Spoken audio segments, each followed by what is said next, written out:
We are talking about the organization systems, and we were mentioning there is some role of governance here.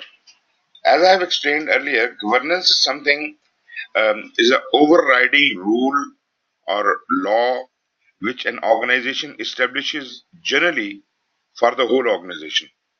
This framework is to be followed by all departments, all operations, and even the whole project program and portfolio management. All are bound to follow this rule or law. Um, the organizational performance would be measured based on this framework, and naturally, all the KPIs and everything will be determined according to that. And the management under working under this governance would ensure that everything which has been mandated in the governance is strictly followed, and they will devise their policies and procedures according to that. You see, the management is responsible to develop the internal policies and procedures to ensure that all the work is being done according to the governance framework. So here we are under the governance of the organization. Organization may have its own, like, you have values in your organization that we will be, we will provide the customer support, we will be honest, and we will be this, that. So whatever you do should represent your values. Naturally, your organizational objectives are also met accordingly, but you have to, take care of those softer images are the values which you have identified for your organization.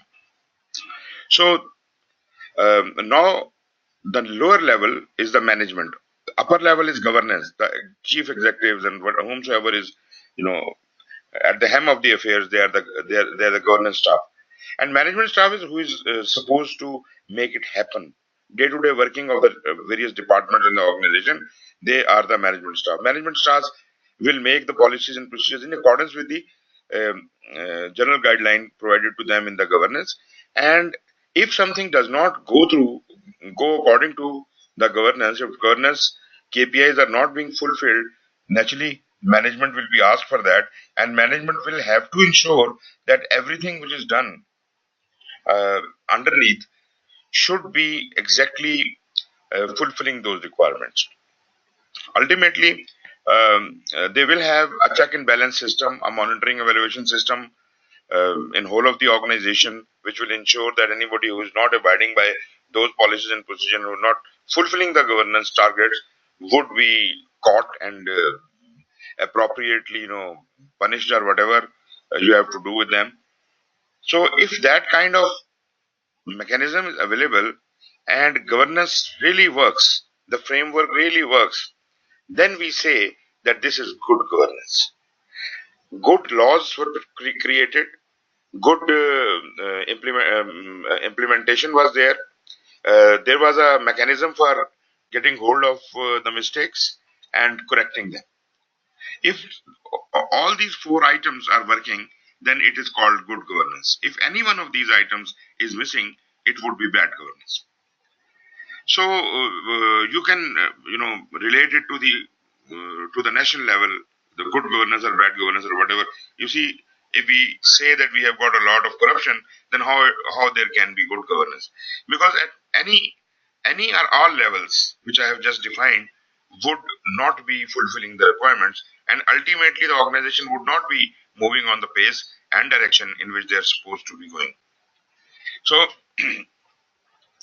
now, if organization has a governance structure and it has four departments, and each department has orchestrated their management according to that governance structure, within the department, the man heading that department will have its own governance structure, which will be in accordance with the organizational governance, but it will be a bit more detailed, and the people under him will further elaborate on the policies and procedures in detail, as if that can be implemented. And say the overall organizational governance was a big umbrella, and all these departmental governance was smaller exactly under the organizational umbrella, and then this could go on till the lowest level. When we bring project program and portfolio in it, then portfolio will have its own governance, but that governance would be under the organizational governance. Portfolio governance will provide instructions to projects and programs as to how to perform. Generally, how to perform. Remaining, the projects will have their own governance structure and programs will have their own governance structure. Now you can have a unified governance structure for all the projects. So you have developed, you have given the instructions, you have a portfolio or whomsoever PMO is responsible for that.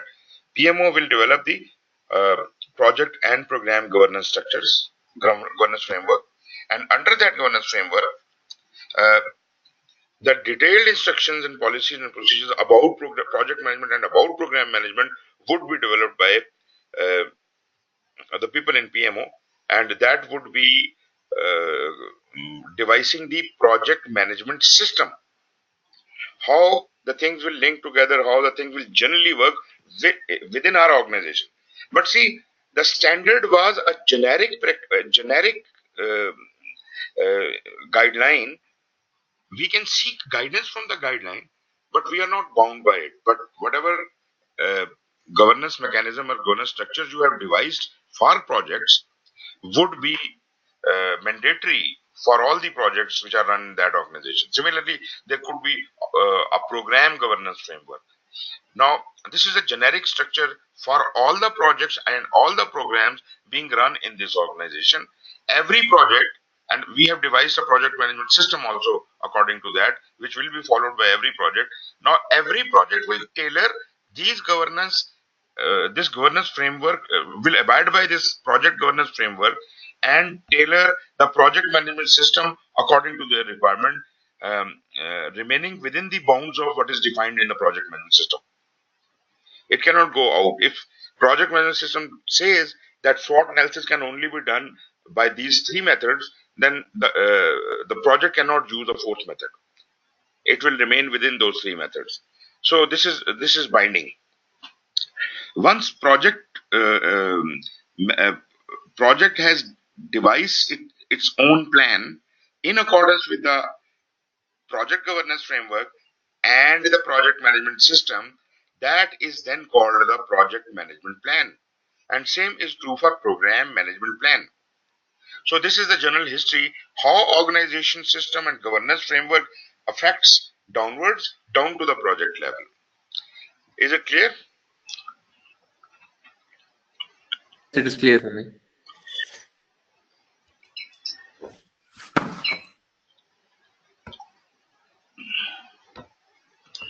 Okay.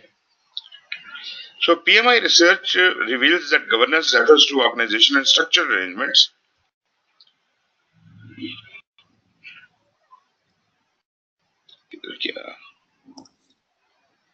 I just lost it.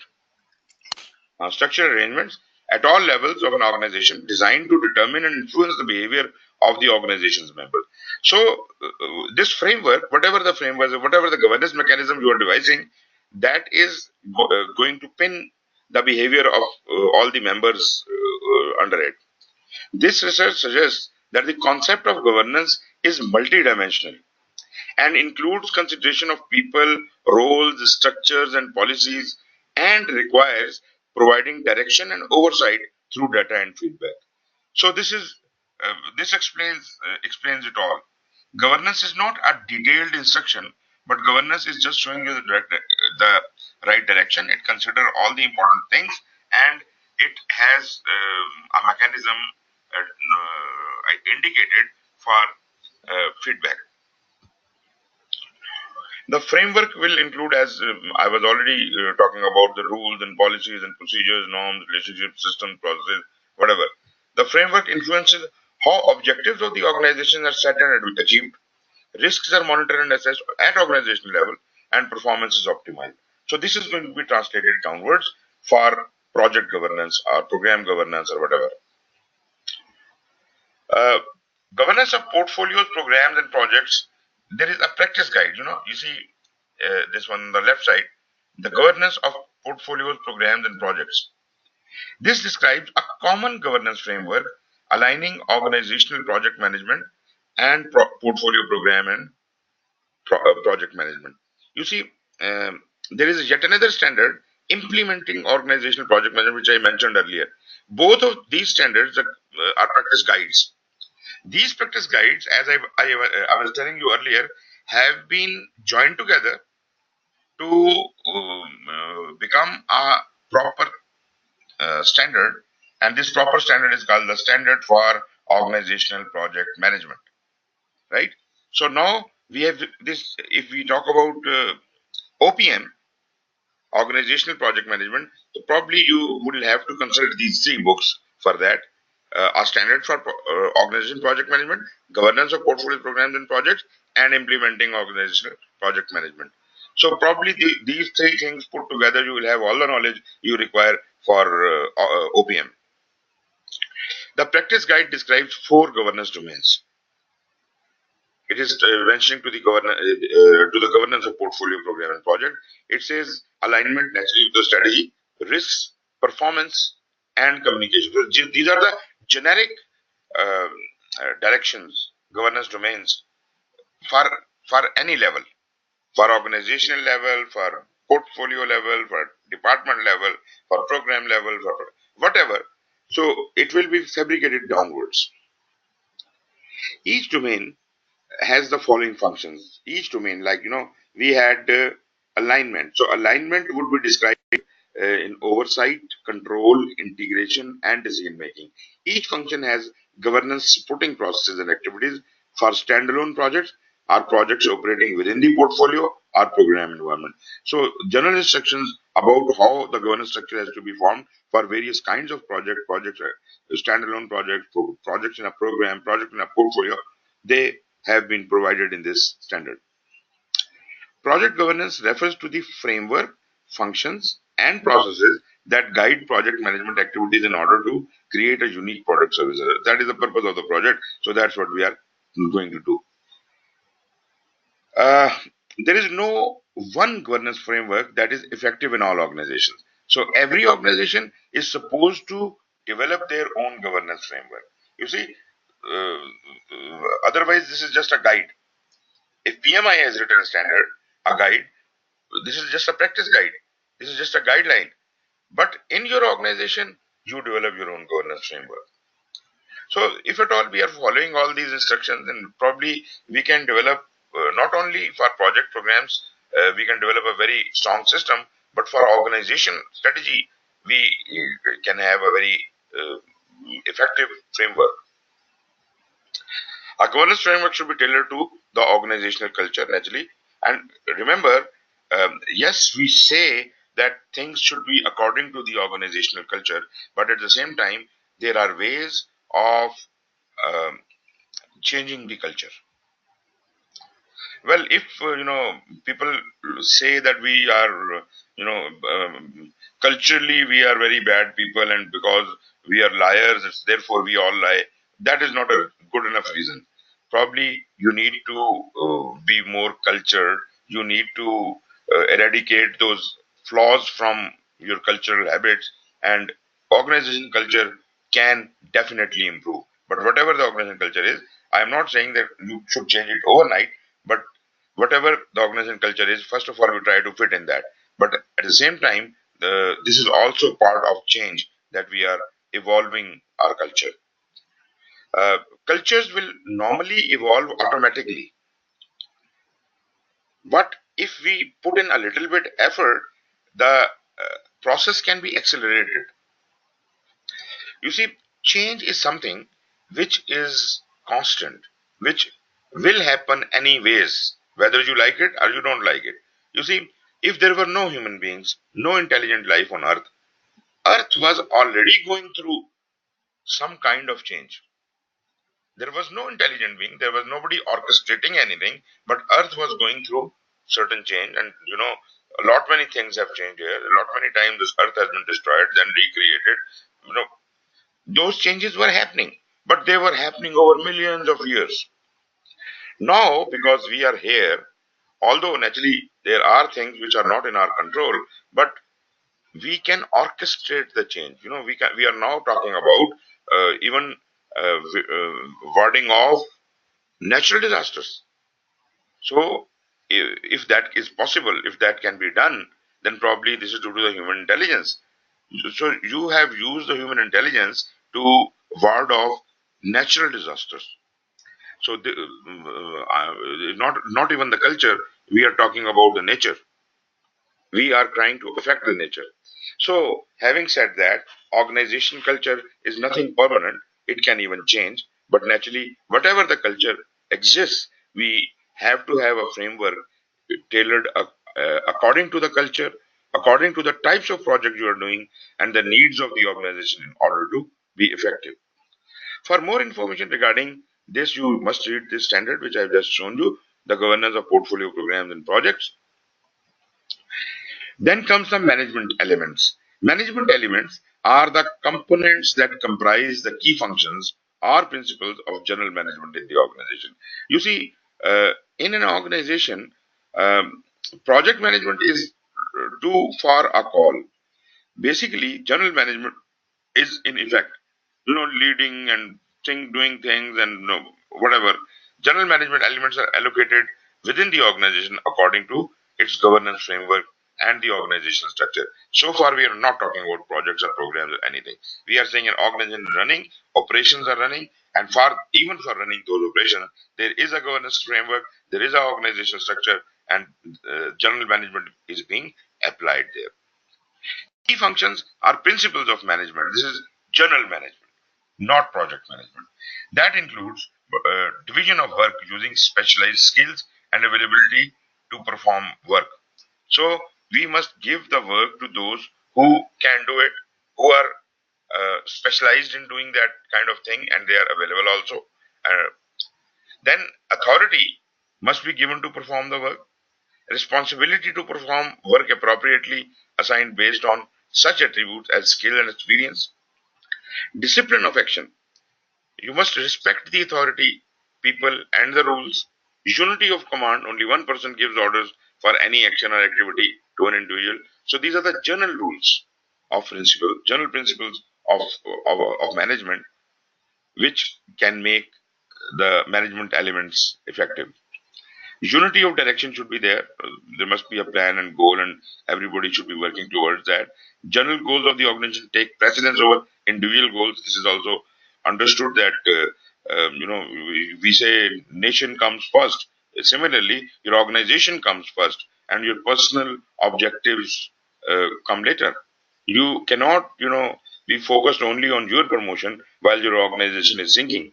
You must first hold on to your organization and bring it out of the trouble, and then only can you be expecting for your any personal benefit to be achieved. Paid fairly for work performed. This is very important. If you are underpaying the people and you are not, you are snubbing them, like they are overworking and not being paid. Uh, Whatever they are doing, they must be paid fairly for that. Optimal use of resources, and this is applicable to the projects as well. We do not want the resources to be misused or wasted, and naturally uh, we will follow the just in time philosophy where all the resources are most appropriately and effectively and efficiently used, and no wastage, absolutely no wastage is there. So that's exactly what we want to achieve, but naturally that is not a very uh, possible thing to do, but we always can try. Clear communication channels should be there. All people involved in the work should know whom to talk and what to talk, what communications have to be carried out. The communication channels should be clearly defined. There should not be any prohibitions for that. Right material to the right person for the right job at the right time. Fair and equal treatment of people in the workplace. Clear security of work positions. Safety of people in the workplace. Normally in engineering and factories, you see, there are problems where people can even, die doing their job. So as much safety as is possible should be provided. Open contribution to planning and execution for each by each person. Everybody should be, involved in the planning. It should not be kept in secret. And you must work on the optimal morale. People should be encouraged, motivated, and they should be, reinforced to work. Performance of these management elements are assigned to selected individuals. Actually, we have got HR, we have got other people, you have got leaders, department heads, and all that. These are the people who actually motivate the people, who actually look after the people and get the job done. These individuals may perform the noted functions within various organizational structures.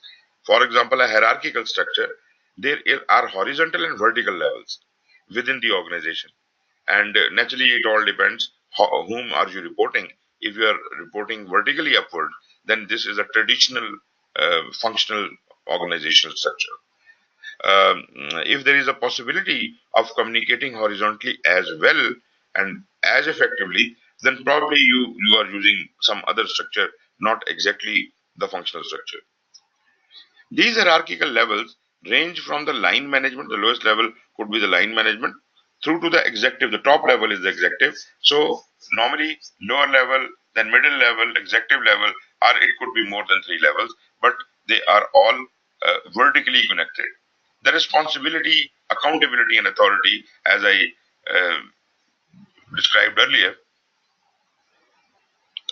um, that should be assigned to the hierarchical level indicated how the individual may perform the noted function within the organizational structure. Then the determination of the appropriate organizational structure. What kind of organizational structure will work for you? Now, what is working right now? What is the existing organizational structure? And what is your desired organizational structure? Basically, if you are not running projects, then generally the functional organization is the traditional deep hierarchical structure in which people are organized. Is a vertical structure with everything has to go through a proper channel, and naturally there are no channels to communicate horizontally. And there are, for projects, when we try to run projects, that is a very difficult structure, because in projects we have to set up a new team, temporary team for some duration, and that team will definitely be coming from different departments. Each person is coming from a different department, and naturally in that department that person is busy, and that department has its own priorities. That department will not like to part from him, and ultimately they will resist. Even if the person has been nominated by the top executive, even then they will resist. And if the person is not nominated and project manager is asked to somehow get the job done, make the resources available, then probably he will go to different departmental heads and try to seek their assistance. But naturally, they would not be so helpful. So ultimately, the sufferer is the project in both the cases, whether the team has been assigned or not. Both ways, the more power is held by the functional manager, and therefore they will.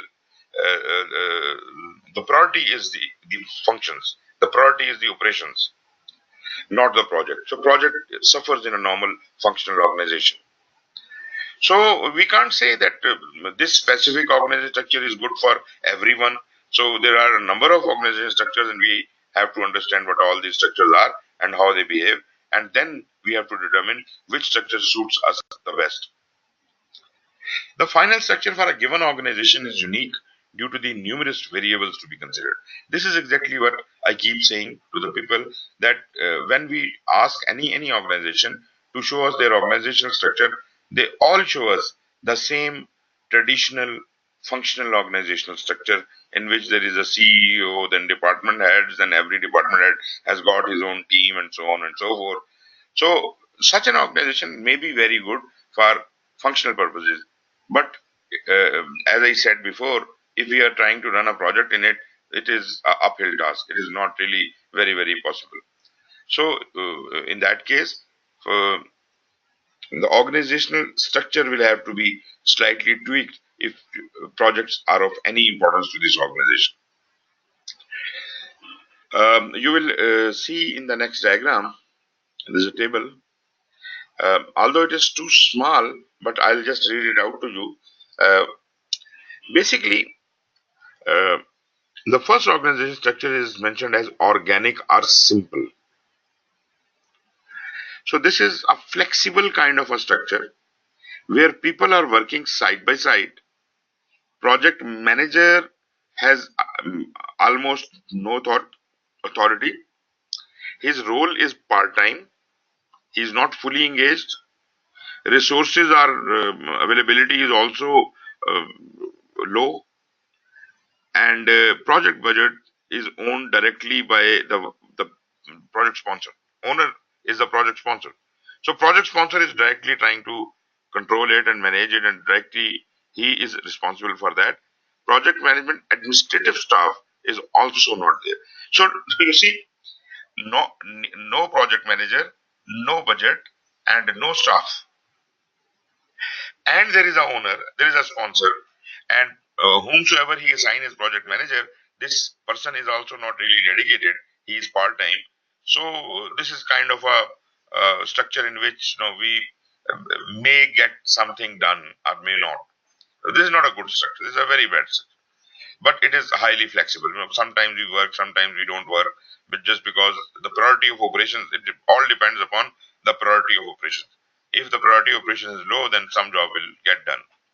A similar kind of opinion, similar kind of another structure is functional, and in a functional structure, uh, jobs somehow get done. But here, you see, it is almost similar, but here the project sponsor is not the owner.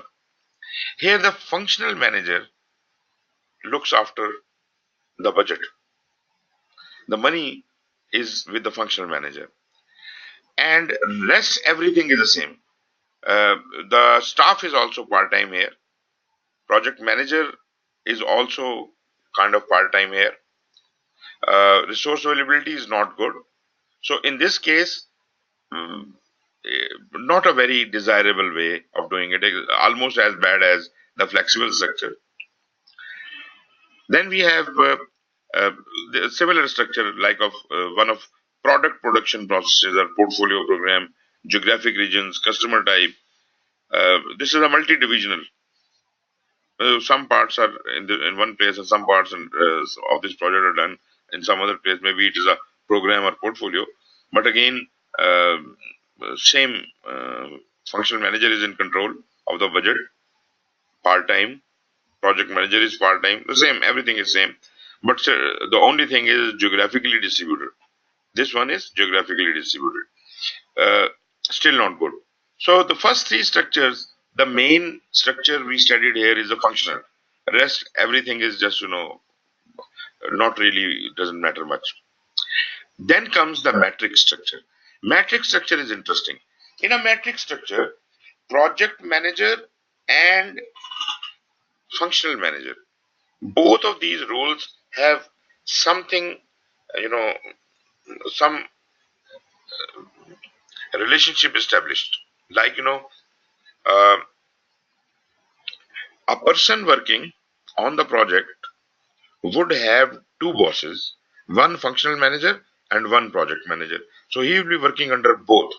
For operational purposes, he would be under the functional manager, and for project purposes, it would be under the project manager. So we can more effectively get the job done. The person who was already sitting in functional department and doing less work, now he is forced to work more, and we can utilize his resources. This is a good thing about matrix. But the bad thing about matrix is who is more powerful, project manager or the functional manager? If functional manager is in the driving seat and priority is given to the functions, again we are in the same picture. Project manager is again part-time. Budget management is also mutually distributed between the two. Uh, Probably this is not really working much. In if the functional manager is more powerful, the matrix is said to be weak. From the project perspective, I say this is a weak matrix because project is the sufferer and functional manager will only get those things done which are important. Otherwise, uh, project will suffer. But in a balanced matrix, somehow we share the responsibility. We balance out the interest and responsibilities of functional and project manager. And there is a very interesting technique. You see, in weak matrix, project manager was working part time, and uh, he had no authority. He is not inside the any working under any function. He is an outsider, and a functional manager has holds the resources. Functional manager is asked to dedicate certain named individuals or resources for the project for a specific period of time. But the priority is held by the functional manager. So, although he is supposed to be giving these men to the project manager for that time slot, but he may not give them because he is more important. His work is more important. So, project manager again suffers. In a balanced matrix, what we do is we make the project manager answerable to functional manager in a way that functional manager becomes his sponsor. Basically, the order of the project comes to the project manager from the functional manager and he reports back to functional manager. This is good because then functional manager is the person project manager answers to. And if project is not doing well, functional manager is directly affected. So what functional manager does is he ensures that all the resources coming from different other departments and are not being provided to the project manager. He puts peer pressure on other functional managers and ensures that those resources are provided. This is the most workable way of doing the things. That is the balanced matrix. And the best way of doing the things is give more power to the project manager. Functional manager role goes secondary. Project manager is in the driving seat. Although these people are working under a functional manager, but project takes the precedence. Project manager is directly answerable to the CEO. So what we have done is we have seen the success of balanced matrix, and seeing the success of balanced matrix, we have found that if functional manager, one functional manager has been given the authority, uh, have been declared as a sponsor, and project manager is put under him, the things start getting through. Now, what we have done is in our strong matrix, we have put all the project managers under one functional manager and made him their sponsor. All of them. All the project managers are answerable to the one project sponsor, and this project sponsor is not doing anything else. He is a functional manager, but his function is just running the projects. So basically, what I am talking about is a kind of a PMO has been established. All the project managers have been made answerable to one person, and that one person is ensuring that all the projects get done. So he will put peer pressure, he will communicate with the CEO and do things, and ultimately matrix structure is the most achievable structure, most interesting structure as far as the matrix is concerned. On top of that, there is yet another structure which is called project oriented or projectized structure. In a projectized structure, project manager, there are no functional managers at all. Whole the organization is designed for project management. All the departmental heads are project managers. They have got dedicated team. They don't have to borrow team from anywhere. They have got control over the budget and resources, and they are all in all. They are directly answerable to the CEO of the organization, and therefore they hold all the power. This is the ideal. A project manager dreams of this kind of structure, but unfortunately, this kind of structure is usually not possible because none of the organizations can exist without functions. If your organization doesn't have a HR department, doesn't have a finance department, doesn't have the basic feature support functions, how can project manager work peacefully? He has to have some comfort that there is a HR department working and hiring people for me and a procurement department working with me. So if that kind of thing is available, project manager is at even more ease at more ease. Uh, the only possibility I see the for projectized oriented projects oriented organization is that project manager has been made self-financing. His project has been self-financing, and he is authorized to create his own HR, hire his own HR manager, his own quality manager. So, whole of the structure, whole organization of the project would be uh, part of the project manager's team, and it would all be temporary. So there are good and bad points about it, because once project manager is all in all and all the people are with him, then everybody knows that once the project finishes, his department is going to dissolve, and therefore nobody likes to work in such an organization where their job is not secure. Moreover, once they work together, some loyalties and some relationships start developing, and due to that, people start protecting others. Like you see, we know that this project is going to complete, or a specific work is going to complete, and there is one worker who is going to be laid off after that. Our project manager even tries to save him, keep him on job for unnecessarily long time, or give him um, opportunity to go search for job. I'll keep paying you and things like that. This is not in the interest of the project. So such like structure is not really good for that purpose. Whereas in a purely functional organization, where the functional structure, the things were reversed. The project manager had difficulty existing. Functional manager was all in all is totally in control.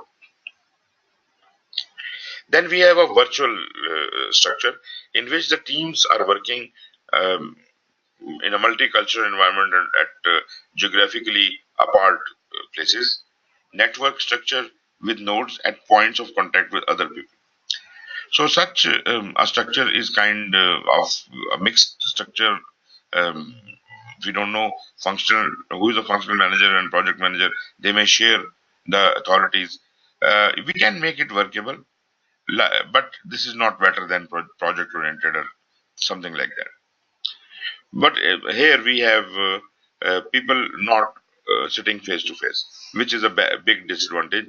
People should be sitting together. It could be full time, it could be part time.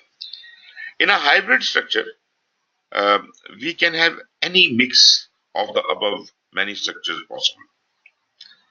And the last but not the least is the PMO itself. You establish a PMO, make it highly authoritative, and um, assign all the projects under him.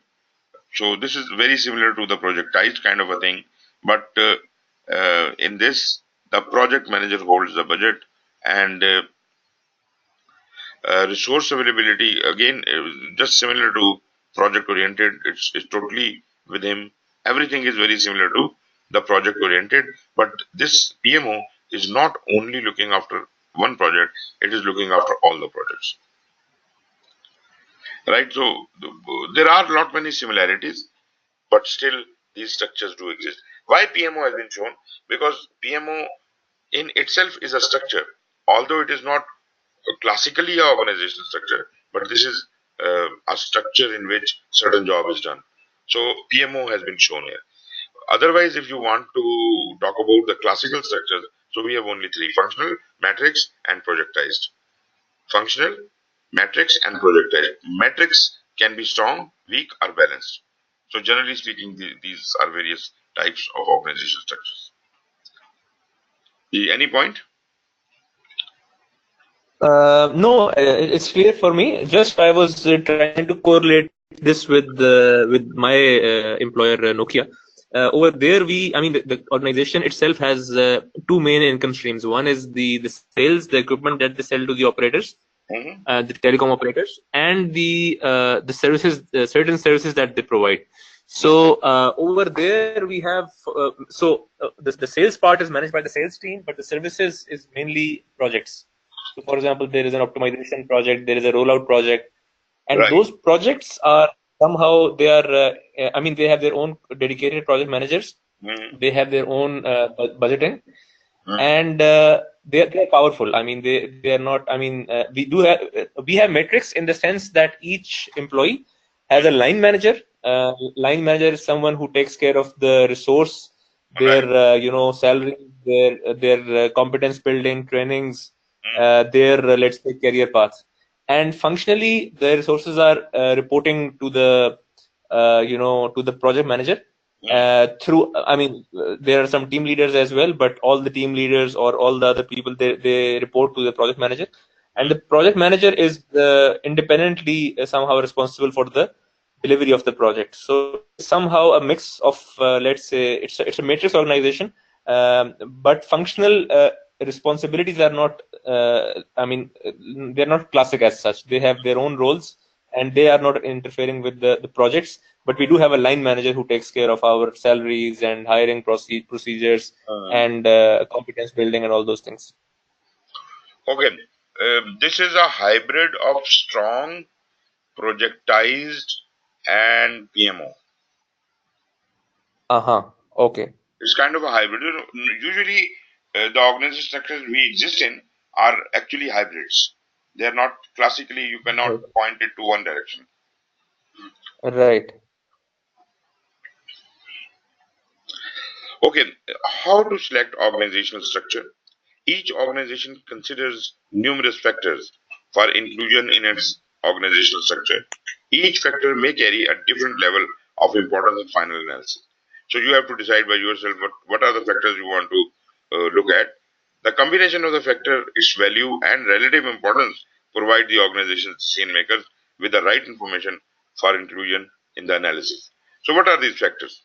First of all, what is the degree of alignment with the organizational objectives you want to see? How important is that?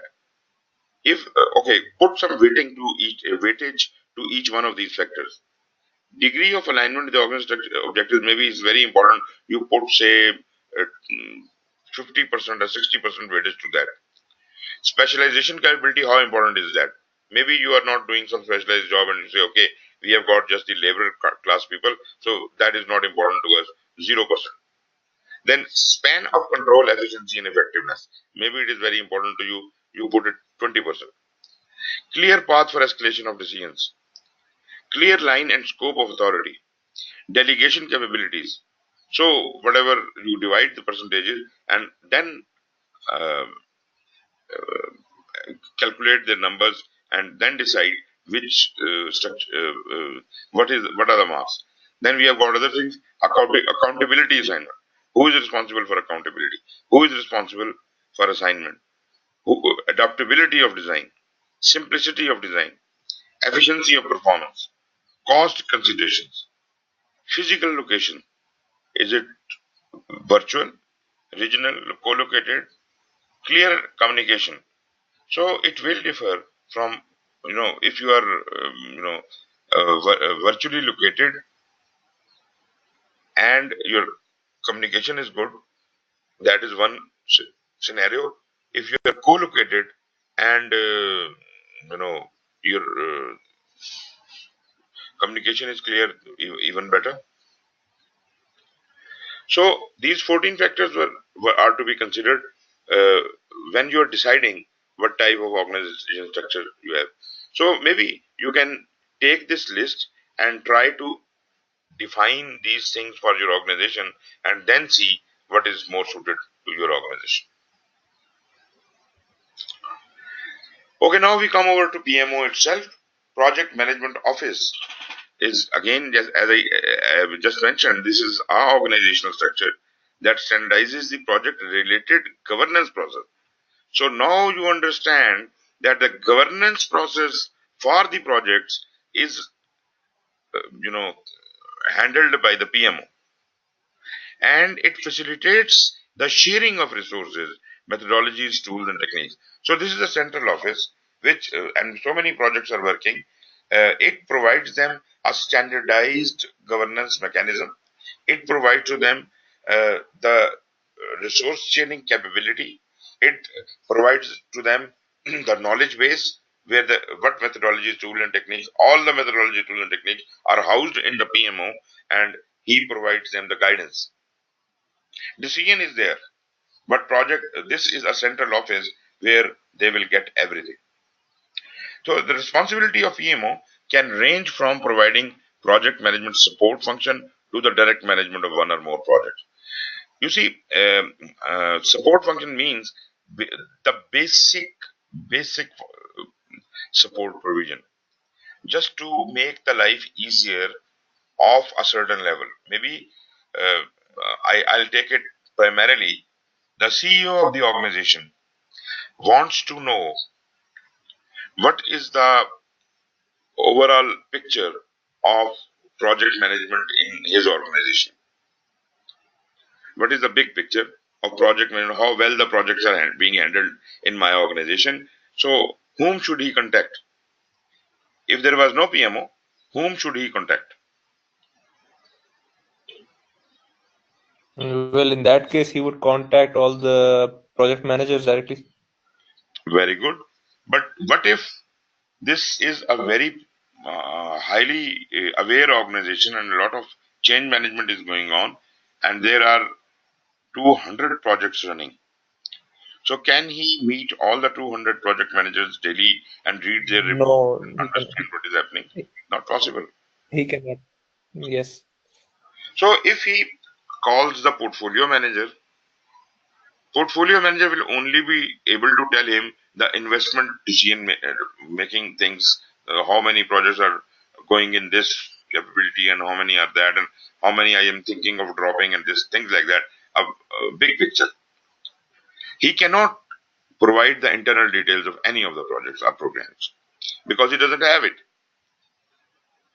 If he calls the sponsor, yes, of course, a sponsor looks after more than one projects or programs, then probably that sponsor will be able to give him a report, a detailed report on all the projects or programs he is handling himself. But what about the others? So if there are 4 projects per sponsor, then for 200 projects there would be 50 sponsors. Again, it is not admissible that 50 sponsors you are getting a detailed report from everyone every day, and who is going to compile all this huge report? And I have already said 200 managing reports directly from 200 project managers is also not possible. Let's not meet project managers daily, even if they keep sending reports, 200 reports per day. Who is going to process those reports? CEO doesn't have that kind of time. He has to look after the operations as well. He has to run his organization as well. It's not only the project management he's living for. Therefore, he needs assistance. And basically, PMO is a support structure for him. And this is PMO is primarily a clerical job. PMO has been created, he may have not even created PMO, he have brought in an assistant for assistant purposes, and that person is just compiling the reports being received from different projects and submitting it to the boss, big boss. That is very much possible. That works. Uh, and that is the primary function of a PMO. The minimal function of a PMO is to prepare, to collect the reports from all the projects and programs and assemble them into a one pager. So this is exactly what the PMO should be doing. But PMO can be given maximum responsibility also. Its responsibilities can be increased to a higher level. So let us discuss what all can be done. Maybe the next level would be that because PMO is existing, it's not only the data coming from the projects to the PMO and then being summarized and going up to the boss, but it could also be certain orders directly coming from the boss to the PMO and to be spread down to the project level. So it could be a two-way communication. And if that be the case, then you understand that the CEO has delegated some power to the PMO. So he has made the hands of PMO more firm. He now can handle various projects, give them orders on behalf of the CEO. Now, okay, at this stage, let us see another scenario. What if the project managers, the 200 project managers who are submitting the reports, they they are submitting in all are submitting in a different format? Don't you think the life of PMO would be very, very difficult? What should be done?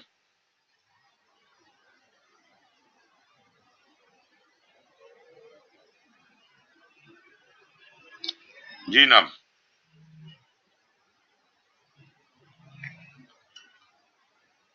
अदान ji now I can hear you. आप तकरीबन आधा minute जो है पिछला वो मुझे सुनाई नहीं दिया।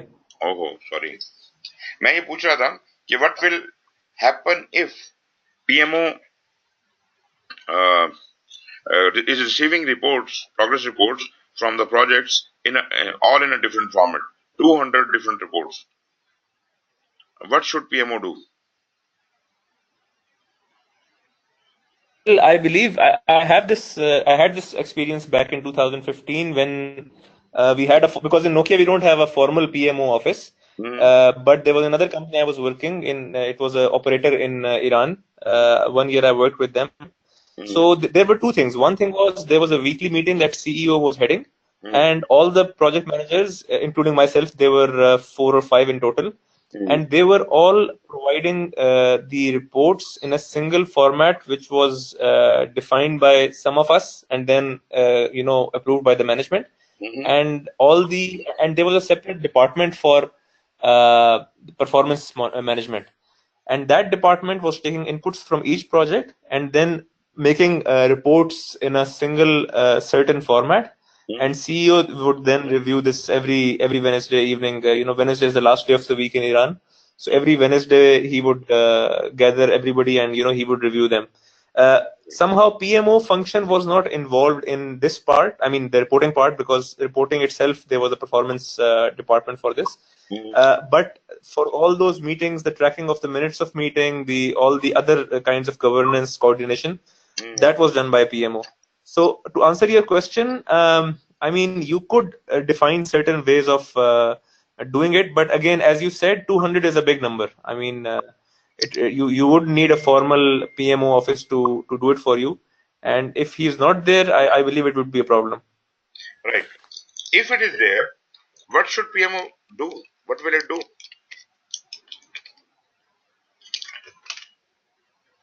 I believe PMO would first of all define all this mode of governance, how soon there will be internal engagements and meetings, what is the format, what is all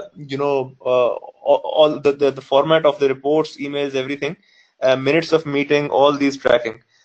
In terms of structure, since it was an organization with 4 or 5 big, I mean more than that, 6, 7 big projects, Hmm. there was one PMO manager in each of the projects. I mean, one PMO assigned to each project, and there was one, head of project management office as well. Hmm.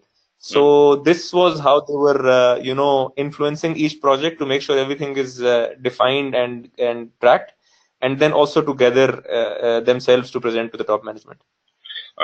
Okay, good enough, but probably this is too much of interference by PMO. But anyways, Hmm. we will get to that. But the first thing is we need to standardize. Yes, exactly. To standardize, we need to have a framework. We need to have a project management system. We need to educate them on that. We need to have templates, and we need to tell them how to fill them. Or maybe we need to have a software which can do that. But it should be uniform.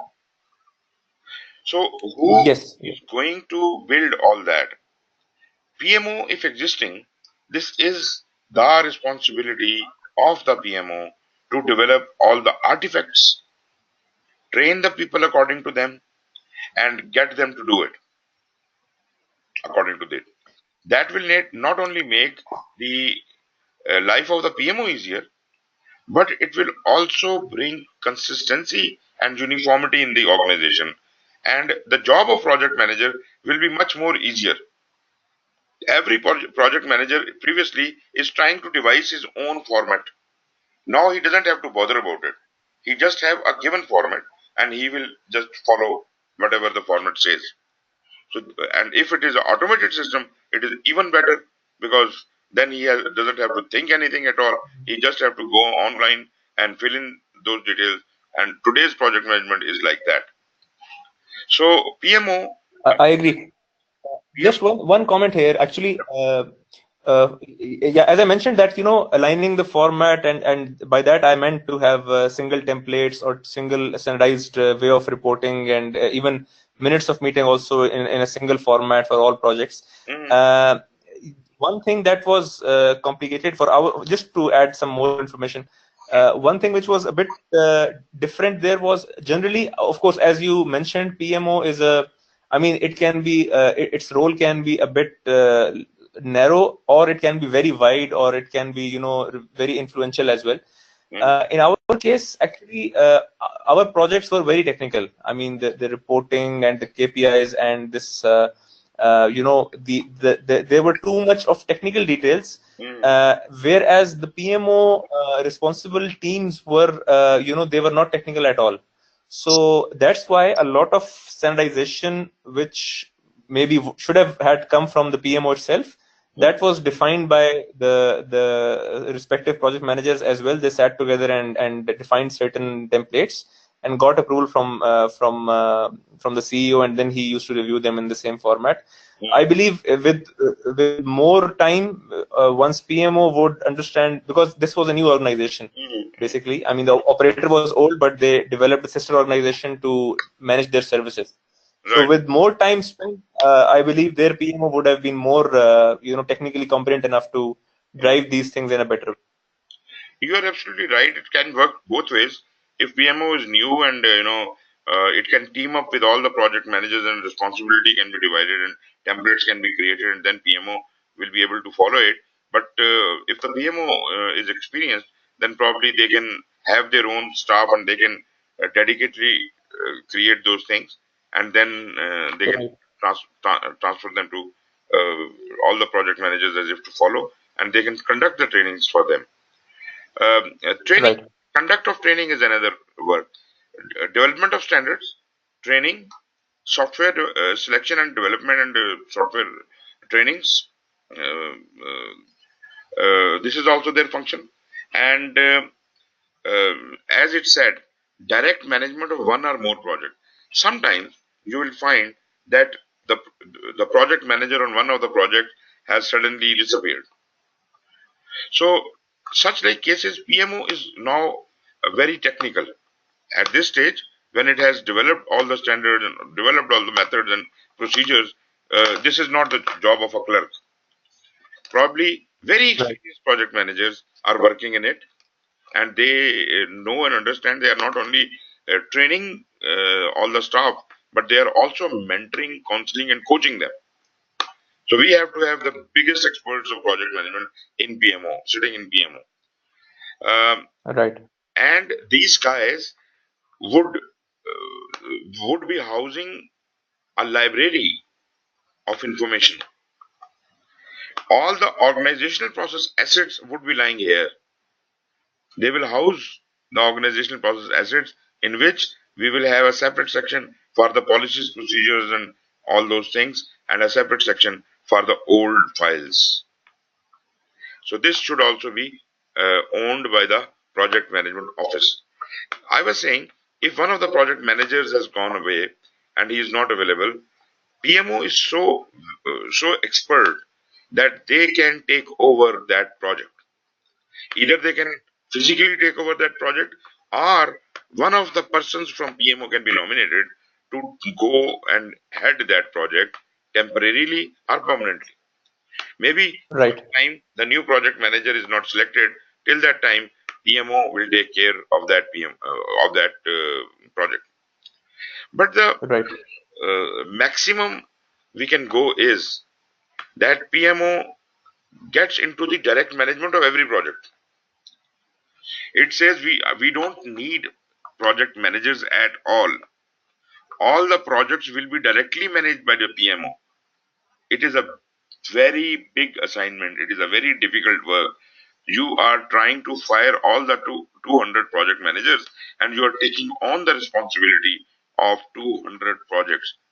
It is not, it is very difficult, though it is not impossible.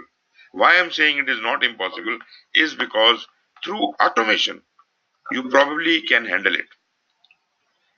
If it is automated, if that will eliminate the need for probably the project manager, and PMO alone can decide on the fate of all the 200 projects. But then PMO will have bigger power. Naturally, CEO would have to delegate more power to PMO if that is supposed to be that powerful. In some of the cases, Right. now PMO could exist anywhere. It could be a centralized PMO of the organization. It could be departmental PMO. It could be sub-departmental PMO. In Mobilink, they have got a PMO in every department. I know of many organizations which have one centralized PMO. There are some organizations who have not a regular PMO to run the project, but a strategic PMO. There are organizations who have enterprise level PMO. Well, uh, uh, function of each of these PMO is going to be different. Our portfolio can have its own PMO just for the purposes of portfolio. Portfolio does not need too deep an information on projects and programs, but whatever it is doing, a support office, if needed by them, could be called a portfolio management office. Similarly, a program Right. manager having 20 projects running under him may like to have a program management office. A large project, a mega project, may like to have a project management office within the mega project. So it could exist anywhere. You can call anything a PMO, or for that matter, you can name it any, like in government and NGO sector, it is normally called PMU, Project Management Unit. And there are so many project support office, or just support office. So there are many names. As you were saying, monitoring and evaluation office. So whatever the name is, but these are the functions of PMO they are performing by different names. I know of more than 40 different names PMOs are called with, and they are all Really. at different level. Right. So this is PMO, and let us see. PMI says that PMOs could be uh, of three types according to their influence. Naturally, if you look at it from different angles, you will have different classifications. Like I can say according to the levels, then enterprise PMO, strategic PMO, organizational PMO, portfolio PMO, departmental PMO, program PMO. You could have any number of names. But here we are just talking about the degree of control and influence a PMO exerts. So a supportive PMO is of the minimum capability. It only is a clerical kind of a job, and it only is a humble office with no powers. Controlling PMO has some powers, and directive PMO has all the powers. Let us see what supportive PMO is. Supportive PMO provides a consultative role to projects by supplying templates, best practices, training, access to information, and lessons learned from other projects. This type of PMO serves as a project repository. The degree of control provided by this PMO is very low. I think this explains everything. This is very easily describable.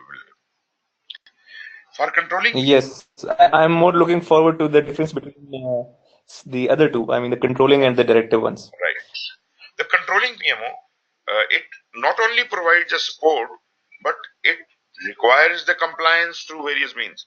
The support PMO just created the repository and requested all the project managers, please consult us, please come here, please follow this format, please.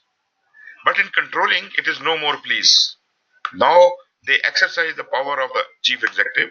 They are delegated the power to enforce the systems they have devised. So the degree of control provided by this PMO is moderate. Compliance may involve adoption of project management framework or methodologies. You have to enforce it. Use of specific templates, forms, and tools, and conformance to the governance framework. So it is to ensure, meaning what? This is a policing structure now. This is now going to catch you, punish you. So controlling PMO has powers. Then comes the directive PMO. Now directive PMO takes control of the project by directly managing the project. It gets into the project. No more need for project managers. PMO is everything. Project managers are assigned by and report to the PMO. If at all project managers exist, they are reporting to PMO. Either there is no sponsor, PMO is a sponsor of everybody, or there are no project managers. Both ways, this is directive kind of a PMO. The degree of control provided by PMO is very high because it controls everything. जी ना.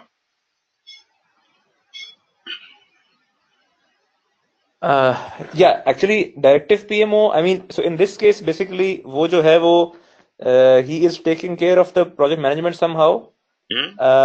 तो उसके जो centralized roles हैं to consolidate everything and provide a picture which is one uniform picture to the top management. He would still retain those roles and on top do the project management by himself also. Exactly, exactly. Okay, right. So directive is the, I don't recommend it, but this is the most powerful way of managing. Right. PMO may have organization wide responsibility. As I said, there is one PMO, centralized PMO in the organization. It may play a role in supporting strategic alignment and delivering organizational value. So it is a strategic PMO we are talking about. So it is not much focused on the projects reporting and all that. It is more focused on aligning the projects to the strategy of the organization. This could be an additional responsibility, or this could be the only responsibility for a strategic PMO. PMO integrates data and information from organizational strategic projects and evaluates how lower level strategic objectives are being fulfilled. Again, a strategic role. So it confirms how the strategies are being translated downstairs. Um, but you see, the level has changed. This is not just the matter of collecting the reports and things like that. This is much more. It is more of a strategic role. But this PMO is trying to handle.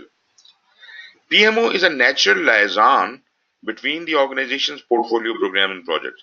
So this could also be one of the things that all the project programs and portfolios are reporting to this centralized PMO, and this maintains and manages the balanced scorecard for all of them. Projects supported or administered by the PMO may not be related. This we also understand, like in portfolio, the projects under a portfolio may or may not be related. So even here, the same thing is true. The projects, programs, and portfolio, all of them, they may or may not be related, other than by being managed together. And if the work is too much, projects are too much, then we can, just like we had portfolio, sub portfolios, we can have head PMO and then subordinate PMOs to look after specific categories of PMOs.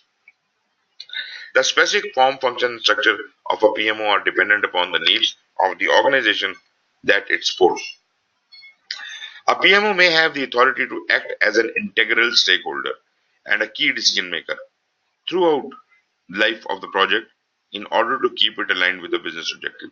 If it has a strategic role, then it is a key decision maker also. But anyways, any project under a PMO, for that project, PMO will play a role of a stakeholder. PMO may make recommendations, lead knowledge transfer, terminate the project. This is the power of portfolio. Only portfolio can terminate the project. But it means that portfolio power has been given to PMO. So if it is given, then PMO can also terminate projects, take other actions as required, depending upon what power he can exercise. So the primary function of a PMO is to support the project managers in a variety of ways, which we have already talked about. Managing shared resources, those resources which are to be used on more than one project, uh, PMO will allocate those resources. If there is a dedicated resource, then that is handled by the project itself. But if a resource is working on 5 different projects at the same time, so when he will go to project one and when to project two and all that, their schedule has to be managed by PMO. Identifying and developing project management methodology, best practices and standards, as we said, coaching, mentoring, training and oversight, monitoring compliance with the project management standards, policies, procedures and templates, develop and manage project policies, procedures and templates, and other shared documentation, and ultimately coordinating communication across the projects. So, a PMO is an organizational structure, as I said, that standardizes the project related governance processes and facilitates the sharing of resources, methodologies, tools, and techniques. The responsibility of PMO can range from, as we said, from support to direct management. So, this brings us to the end of second chapter. Any questions so far? No, I can relate to this, so it's clear for me. Okay, I think I should close this lecture right here, but after 15 minutes, I will start the next chapter. Is it okay? Sure, that's fine for me. Yep, absolutely. Okay, then take care. This time I won't get late. No, not an issue at all. Thank you. Okay, take care. Okay. Team mode.